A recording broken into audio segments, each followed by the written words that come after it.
মিৰ্জাস্থিত AIAT Acer secondary স্কুলত কৃতি শিক্ষাৰ্থীক সম্বৰ্ধনা অনুষ্ঠান।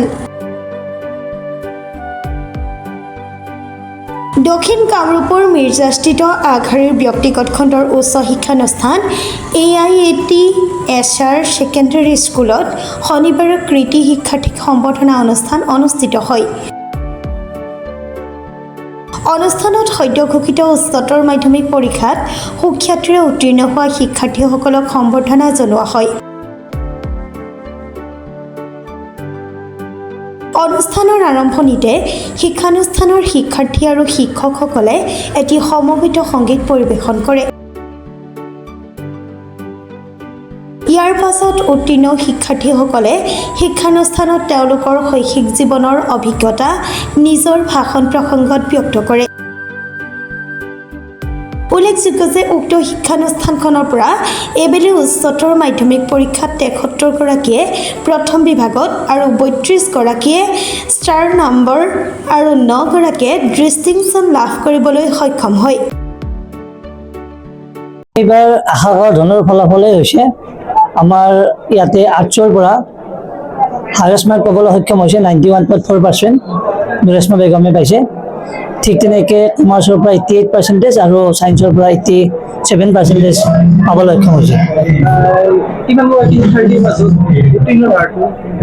140গৰাকী পৰীক্ষা দিছিলে আৰু তাৰ মাজৰ পৰা 41গৰাকীয়ে ষ্টাৰ, 9গৰাকীয়ে ডিষ্টিংশ্যন আৰু বাকীখিনি ফাৰ্ষ্ট ডিভিজন ছেকেণ্ড ডিভিজন এনেকৈ মিলি পেলাই পাৰ্চেণ্টেজ আমাৰ 97%।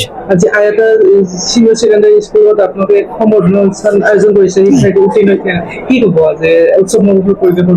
হয়, তেওঁলোকে যোৱা দুবছৰ ধৰি যিখিনি কষ্ট কৰিছে সেই কষ্টৰ ফলাফল তেওঁলোকে পাইছে আৰু আমি তেওঁলোকৰ যিখিনি অৰিহণা আমাৰ আয়ত পৰিয়াললৈ তাৰ কৃতজ্ঞতা হিচাপে আমি এটা তেওঁলোকক সম্বৰ্ধনা জনাইছোঁ। তেওঁলোকে মনৰ ভাৱ ব্যক্ত কৰাটো কৈছে যে ইয়াত শৈক্ষিক ক্ষেত্ৰৰ ওপৰত অনুশাসন বিভিন্ন দিশত গুৰুত্ব প্ৰদান কৰা হয়। আমাৰ শৈক্ষিকত ক্ষেত্ৰতো আমি গুৰুত্ব প্ৰদান কৰোঁৱেই, তাৰ বাহিৰেও স্পেচিয়েলি আমি ষ্টুডেণ্টক ডিচিপ্লিনে ৰাখিব বিচাৰোঁ। ধৰক ৰাতিপুৱা এটা টাইমত আহিব লাগিব, এটা টাইমত যাব লাগিব, মোবাইল ইউজ কৰিব নোৱাৰে। গতিকে সেইখিনি ৰাখিব লগা কিয় হয়, কাৰণ এই সময়খিনি যিটো 16 পৰা 18 বছৰৰ সময়খিনি মানে এডলেঞ্চ টাইম, এইখিনি সময়ত মনটো বান্ধি ৰখা বৰ জটিল। এতিয়া বিভিন্ন ধৰণৰ বাধ্যবাধকতাৰ মাজেৰে আমি সিহঁতৰ মনবিলাক বান্ধি ৰাখিবৰ কাৰণে চেষ্টা কৰিছোঁ আৰু তাৰ ফলত সিহঁতৰ বহুতখিনি ভাল ফলাফল দেখাবলৈ সক্ষম হৈছে। আমাৰ ইয়াতে ক্লাছ 9ৰ পৰা ষ্টাৰ্ট হয়, 9, 10 আৰু 11, 12। 11, 12ত আমাৰ আৰ্টছ, ছায়েন্স, কমাৰ্চ তিনিটা ষ্ট্ৰীম আছে। আমি ভাবোঁ যোৱা 10 বছৰৰ যিটো নেৰানেপেৰা চেষ্টা, গতিকে এটাই আমি প্ৰতিষ্ঠা কৰিব বিচাৰিছিলোঁ যে ল'ৰা ছোৱালীয়ে অকল বিদ্যালয়ৰ পাঠদানৰ পৰাই যাতে ভাল ৰিজাল্ট কৰিব পাৰে। আৰু এইবাৰ আমাৰ 140জন ষ্টুডেণ্টে পৰীক্ষা দিওঁতে কোনো ব্যক্তিগতভাৱে মানে টিউশ্যন ল'ব লগা হোৱা নাই আৰু ভৱিষ্যতে আশা আছে যে ইয়াতকৈ বহুত যাতে উন্নতমানৰ আমি ৰিজাল্ট কৰিব পাৰোঁ। আৰু মোৰ আশা আছে ধৰক মানে যিটো আমাৰ মেট্ৰিকৰ ৰিজাল্ট তাতে ফাৰ্ষ্ট পজিশ্যন পাব এটা মানে খুবেই হেঁপাহ আছে। সুনীল দাসৰ ৰিপৰ্ট, প্ৰাটো টাইম ডিজিটেল।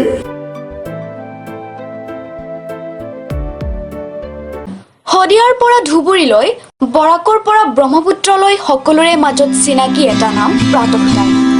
থলুৱা ভাষা, কৃষ্টি আৰু সত্য বাতৰিৰ আধাৰত প্ৰতিষ্ঠিত খবৰ প্ৰাতঃ টাইমৰ প্ৰতিটো বা বাতৰি পুংখানুপুংখভাৱে চাবলৈ Facebook, YouTube, website, Twitter, Instagram আৰু ব্লগাৰ পেজত লাইক আৰু ফ'ল' কৰক।